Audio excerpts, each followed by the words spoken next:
Recording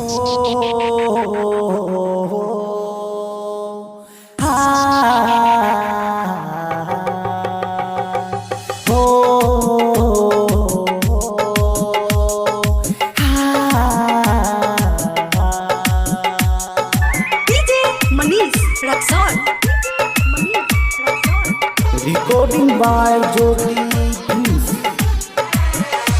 Mixed by Sonu Sargam। अगर जिंदगी में तका दे के राहे तकाहे के दिलावा लगैलू तू हमसे। अगर जिंदगी में तका दे के राहे तकाहे के दिलावा लगैलू तू हमसे। कसम खैले रहलू तू साथ निभाई अंबर में तारे संग चंदा है जैसे। अगर जिंदगी में तगा दे के राहे तकाहे के दिलावा लगैलू तू हमसे।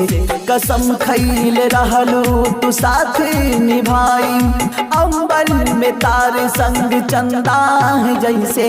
अगर जिंदगी में तगा दे के राहे तकाहे के दिलावा लगैलू तू हमसे।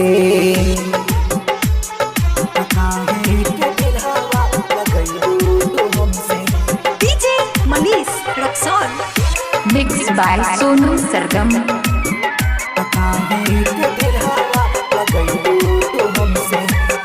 रहल साथ तोहर बहुत याद आवे तुझको कैसे बुझाई याद कितना सतावे। रहल साथ तोहर बहुत याद आवे तुझको कैसे बुझाई याद कितना सतावे। सनम बेवफा तू बन गईलू हार जाई सैया के संगे ससुरा गईलू हजब से। सैया के संग ससुरा गईलू हजब से। अगर जिंदगी में दगा दे के रहे तकाहे के दिलावा लगैलू तू हमसे। Mixed by Sonu Sargam। Recording by Jyoti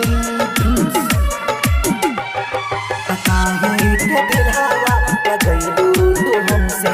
तकाहे के दिलावा लगैलू तू हमसे। दुआ हमर खुश रहिया तू हर पल कबो मिले अइया राह देखी ई पागल।